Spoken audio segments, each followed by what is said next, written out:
चलिए ध्यान दीजिए, क्वेश्चन नंबर थर्ड। आपको पहला ब्लैंक दिया हुआ है, उसके बाद फिर 13 दिया हुआ है, फिर यहाँ पे एक और ब्लैंक है और एक फिर 3 है। देखो अब इसमें हम लोग एक कंसेप्ट बनाएंगे अपना। मुझे एक बात बताओ, कौन सी टर्म दी हुई है? सेकंड। तो मतलब कहीं ना कहीं आपको A2 गिवन है। कितना? 13। और एक और भी चीज गिवन है आपको, क्या? A4 कितना? 3। अब आपको जो सीखना है वो ये है कि अगर किसी भी टर्म की वैल्यू दी होती है तो इससे हम क्या जनरेट कर सकते हैं? एक इक्वेशन। क्या जनरेट कर सकते हैं? एक इक्वेशन, वो भी शॉर्टकट के थ्रू। A2 का शॉर्टकट क्या है भाई? A+1D या A+D। और A4 का क्या होगा फिर? A+3D। ये शॉर्टकट्स मैंने आपको बता चुका हूँ। ये जनरल टर्म पे डिपेंड करते हैं। an इक्वल टू A+, मतलब जो भी टर्म निकालनी होती थी उसमें उसका शॉर्टकट होता था A+ एक कम। जैसे मान लो मुझे 4 टर्म निकालनी है तो मैंने जानबूझ के क्या लिखा है? A+3D एक कम। ठीक है, तनिष्क शॉर्टकट बनाए थे ना? याद है? नहीं याद है तो बता। ठीक है, ऐसे A2 का शॉर्टकट क्या हो जाएगा? A+1D। अब ये भी एक इक्वेशन है और ये भी क्या है? एक इक्वेशन। अगर मैं दोनों इक्वेशनों को एलिमिनेशन मेथड से सॉल्व कर दूं तो क्या चीज निकल सकती है? A और D दोनों ही निकल जाएंगे। अब हम साइन करेंगे, चेंज। A से A क्या हो जाएगा? कैंसिल। D-3D -2D। 13 - 3, D की वैल्यू कितनी आ गई? -5। अब D की वैल्यू -5 निकल गई तो इसको किसी भी एक इक्वेशन में लगा दो, या तो इसमें लगाओ या तो इसमें प्लेस कर दो। अब आप बताइए किसमें प्लेस करें? फर्स्ट में प्लेस करें A+D इक्वल टू 13 में। D की वैल्यू, A की वैल्यू 13 + 5, तो A की वैल्यू भी आ गई। अब A पता चल गया, D पता चल गया। अब आपसे पूछा ही क्या क्या है उसमें? एक तो फर्स्ट टर्म पूछी है और एक क्या पूछी है? तो आइए, A1 तो A ही होता है। A कितना आया था? 18। और A3 के लिए शॉर्टकट लगा दीजिए, A+2D। A की वैल्यू है ही आपके पास कितनी है? 18। 2 और D की वैल्यू कितनी है? तो यहाँ पे हो जाएगा 18 माइनस का 10। आया समझ में? ठीक है, एक और क्वेश्चन करते हैं, डोंट वरी, आप पार्टिसिपेट करिएगा। आपको जो इस क्वेश्चन में सीखना है वो बस ये है कि अगर मैं कोई वैल्यू दे दूं आपको, थर्ड फोर्थ फिफ्थ सेवन, तो आपको समझना है उससे एक इक्वेशन बन सकती है ए और डी की। देखिए सेम क्वेश्चन है। फर्स्ट वाला ब्लैंक है, सेकंड वाला 38 है, थर्ड वाला फिर ब्लैंक है, फोर्थ वाला ब्लैंक है, फिफ्थ वाला ब्लैंक है, सिक्स्थ वाला -22 है। अब आप बताइए, इसमें रिकॉर्डिंग मिल जाएगी, shit don't need to wait. Just focus करो, फुल फोकस करो, ऐसा कि आप यहाँ पार्टिसिपेट करना है, इतना फोकस करो। अब आप मुझे बताइए सेकंड वैल्यू कौन सी है? तो ये दी हुई है। और दूसरी, तीसरी, चौथी, पांचवी, छठी, A6 पता है मुझे कितनी है। अब क्या करेंगे हम बताओ? इससे क्या बनेगा? इससे भी क्या बनेगी? दो इक्वेशन बन गई A और D की। एलिमिनेशन मेथड से क्या कर देंगे हम उनको? सॉल्व। और A और D निकल जाएगा। A और D निकलते ही पहली इक्वेशन निकाल दीजिए, पहला वैल्यू निकाल दीजिएगा, दूसरा निकाल दी, तीसरा निकाल दीजिएगा, चौथा। आइए फटाफट बनाते हैं। A2 की इक्वेशन बता दो शॉर्टकट वाले। A+1D या फिर A+D इक्वल टू 30। ये पहली इक्वेशन। दूसरी बताइए। A+5 इक्वल टू, ये इक्वेशन, दोनों इक्वेशनों को एलिमिनेशन मेथड से सॉल्व। तो A+D इक्वल टू 38 और A+5D इक्वल टू, इसके बाद क्या करेंगे? साइन। ए से क्या हो गया? कैंसिल। यहाँ हो गया माइनस का 40, यहाँ प्लस करोगे तो कितना हो गया? 60। डी की वैल्यू -50। डायरेक्ट बताया करो, उसको उसके नीचे भेजेंगे फिर काटेंगे ये सब नहीं, डायरेक्ट बताओ, इधर शॉर्टकट चलेगा। डी की वैल्यू कितनी आ गई? -15। अब d -15 निकलेगा, इसके बाद क्या कर देता हूँ, किसी एक इक्वेशन में, या तो इस इक्वेशन में या तो इस इक्वेशन में, बताओ कौन सी वाली प्लेस करें, फर्स्ट में कर देते हैं। तो a -d = 38, सॉरी नहीं नहीं, a + d तो है ही, पर वैल्यू -15 है, तो डायरेक्टली वैल्यू डाल दो, -15 = a को अकेला कर दिया, 38 + 15 कितना हो जाएगा, 53। और यहाँ पे a की वैल्यू निकल गई, a निकल गया, d निकल गया। अब पूछा क्या क्या है उस पर बात कर लेते हैं। एक तो आपसे a1 a3 a4 a5, तो एक तो a1 पूछा है, एक a3 पूछा है, एक a4 पूछा है और एक a5। a1 का क्या होता है शॉर्टकट, a ही होता है, मतलब 53। a3 का शॉर्टकट क्या होता है, इसमें वैल्यूज लगाएंगे आप, a की जगह 53, d की जगह माइनस का 53 का, तो यहाँ पे 53 माइनस का 30 कितना हो जाएगा, 20। अब क्या निकालेंगे हम, a4 का बताइए, तो a की वैल्यू 53 और d की वैल्यू माइनस का 45। तो यहाँ पे 53 माइनस का 45, 53 माइनस 45 8। नेक्स्ट है a5 को क्या लिखेंगे, a की वैल्यू 4, d की वैल्यू, तो यहाँ पे 53 माइनस का 60 माइनस का 7। ये कुछ आपके पास समझ में आया कैसे करना है। तो आपका जो कंसेप्ट है, कंसेप्ट की बात कर रहा हूँ मैं, जो कंसेप्ट है वो ये है कि अगर कभी भी आपको ऐसे वैल्यू दे दे, जैसे a3 करके ऐसे दे रखा है, तो आपको जो सीखना है वो ये है कि इससे क्या बन सकता है, एक इक्वेशन। ये है सीखने की चीज। अगर मैंने आपको कोई ऐसी वैल्यू दी तो उसे क्या बन जाएगी, एक इक्वेशन। लेकिन इक्वेशन किसकी, ए और बी की, ऐसे ये बनाएगी, ये चीज आपका कंसेप्ट बनाएगी। तो अब आप ना हमेशा जब कोई एबी का क्वेश्चन आएगा आप खोजोगे कि यार कोई वैल्यू दे रखी है क्या, फिर आपके माइंड में बनेगा यार अगर कोई वैल्यू दे रखी है तो इसका मतलब भैया ने बताया था उससे क्या बन सकती है, equation। ये बात आपके माइंड में घूमनी चाहिए, यही चीज कंसेप्ट बनाती है। ठीक है, सिर्फ क्वेश्चन कर लेना, क्वेश्चन कर लेने से कंसेप्ट नहीं बनते कभी। बाहर के क्वेश्चन आप सॉल्व नहीं कर पाएंगे अगर सिर्फ एनसीईआरटी के सिर्फ क्वेश्चन पर टारगेट करोगे, कंसेप्ट पे नहीं करोगे। नेक्स्ट देखिए भाई, सेकंड वाला टाइप मैं आपको करके दिखा, सेकंड वाला कर रहा हूँ, फर्स्ट वाला मैं आपको क्वेश्चन करके दिखाता हूँ। क्वेश्चन नंबर 3 का फर्स्ट पार्ट, पहला 2 है, फिर ब्लैंक है, फिर 26।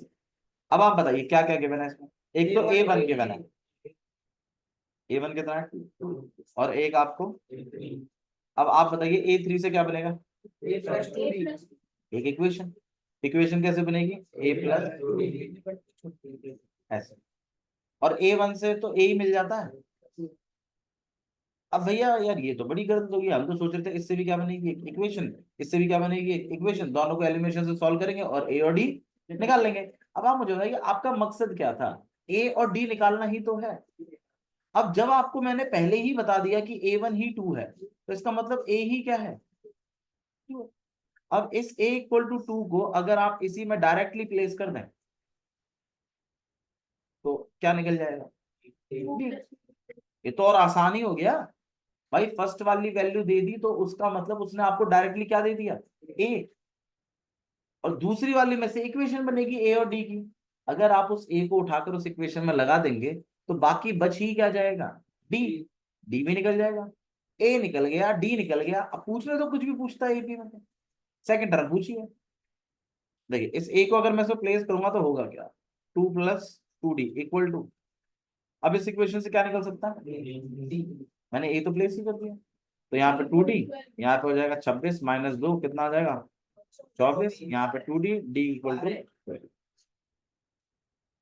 A2 है और D 12 है। अब पूछा क्या है, अब A2 कैसे निकालेंगे बताओ, A कितना है,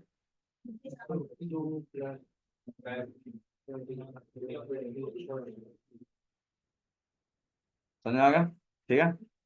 गलती अफोर्ड नहीं कर सकते हम, ध्यान रखिएगा इस बात में। अगर एनसीईआरटी में से क्वेश्चन आया तो गलती हो गई तो फिर सही नहीं होगा।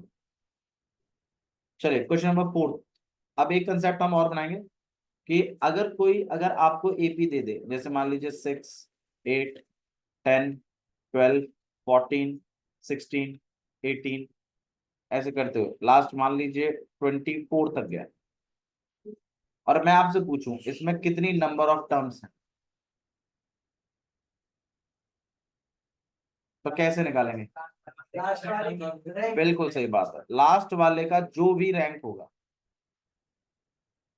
वो ही नंबर ऑफ टर्म्स के इक्वल होता है। फॉर एग्जाम्पल जैसे इसी क्लास में मान लो मैं पूछूं यहाँ भाई कितने बच्चे हैं, तो मैं क्या करूंगा, मैं सबको एक एक रैंक देता चलूंगा, भाई तू फर्स्ट है, तू सेकंड है, तू थर्ड है, तू फोर्थ है, तू फिफ्थ है, तू सिक्स्थ है, 7, 8, 9, 10, 11, 12। अब आप बताओ इस क्लास में कितने बच्चे हैं? 12, क्योंकि लास्ट वाले का रैंक कितना बैठाया था मैंने? 12।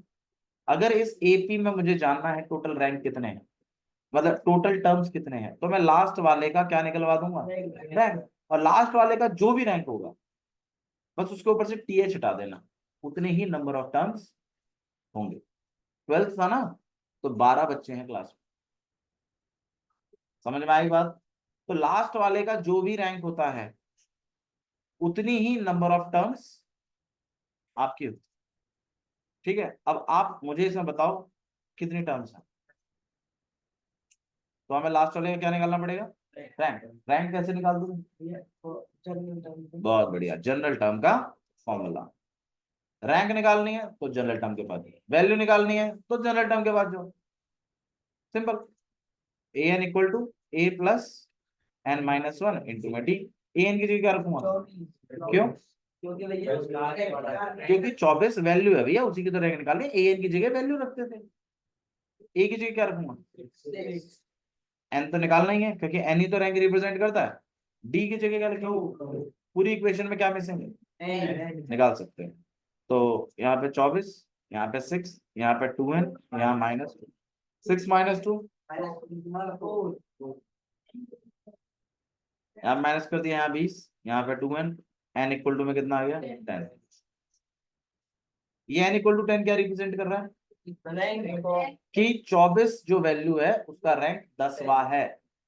अब ये और बता दीजिए नंबर ऑफ टर्म्स कितनी हुई? तो आप इसके बाद हेंस करके वर्ड जरूर लिखेंगे, हेंस नंबर ऑफ टर्म्स। समझ में आ गया क्वेश्चन? अब मैं आपको एक क्वेश्चन दे रहा हूँ, फटाफट करके दिखाइए मुझे।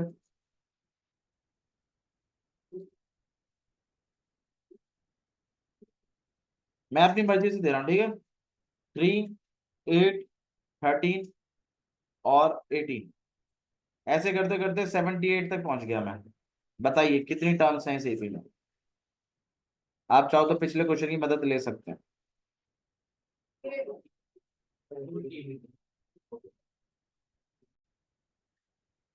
देखो भाई, क्वेश्चन नंबर 4 करें उससे पहले एक कंसेप्ट डिस्कस करते हैं।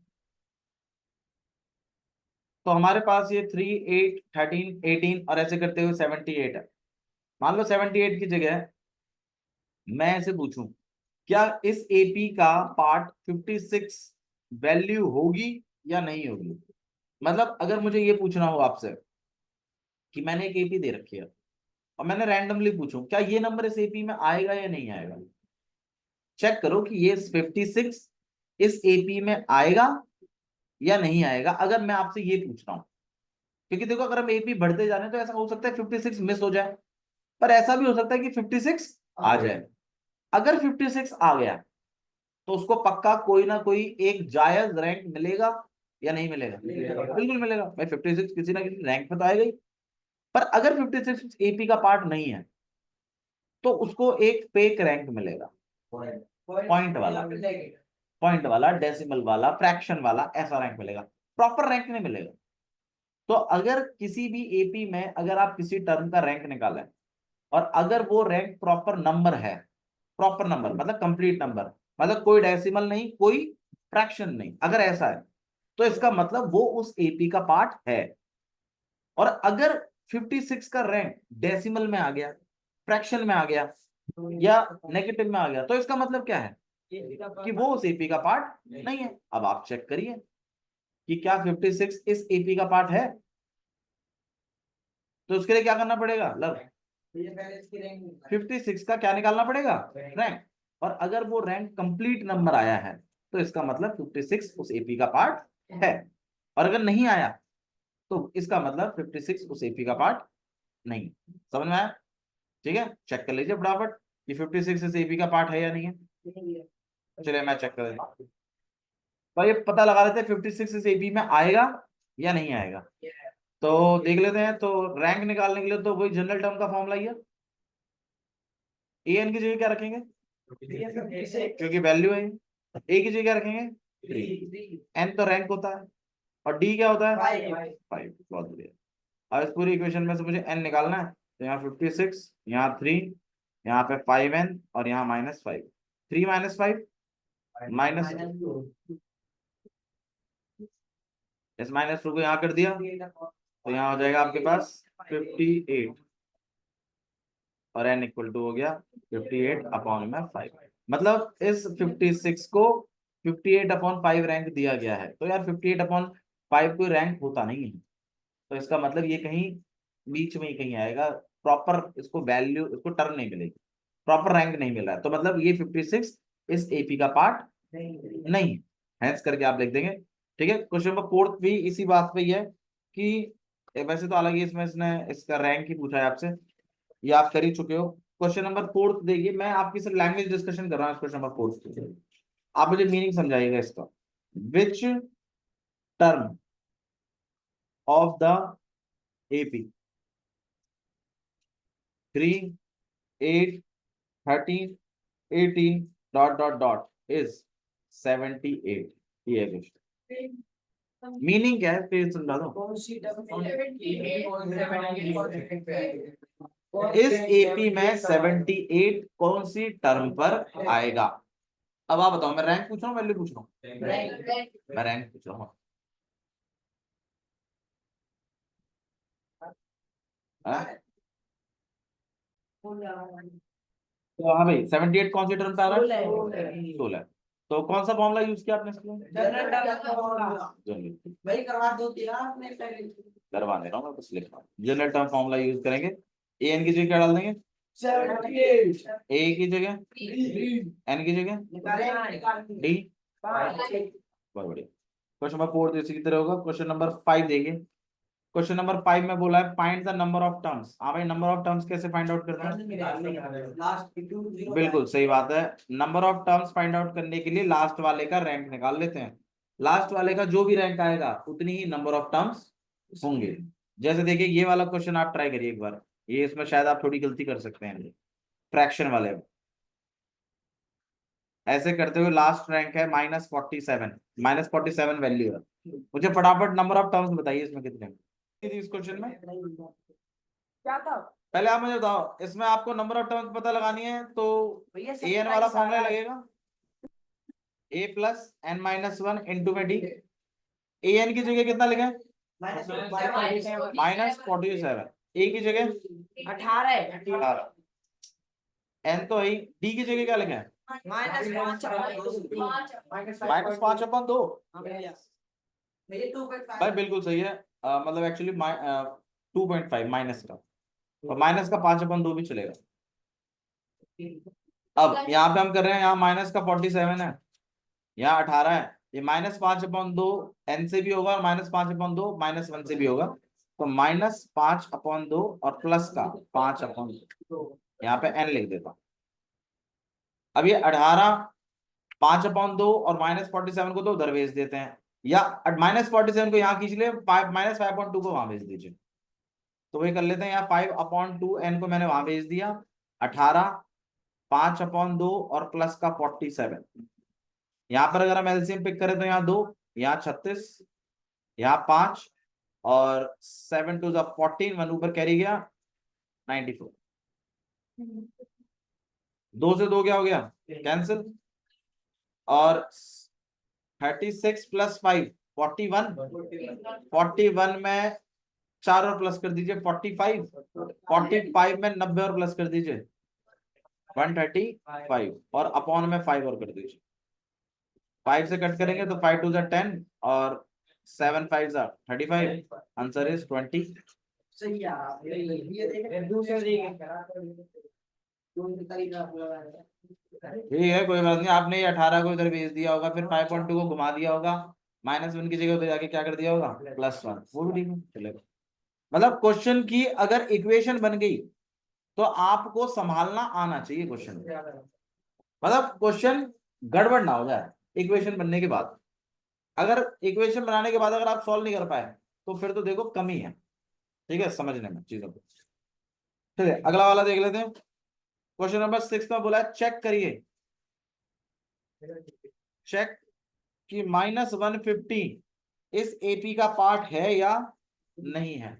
कैसे चेक करेंगे इसको, बिल्कुल इसका हम रैंक कैलकुलेट कर लेंगे, और अगर कोई जायज रैंक आई तो इस एपी का पार्ट है, वरना नहीं है। फटाफट चेक कर लो, चेक कर।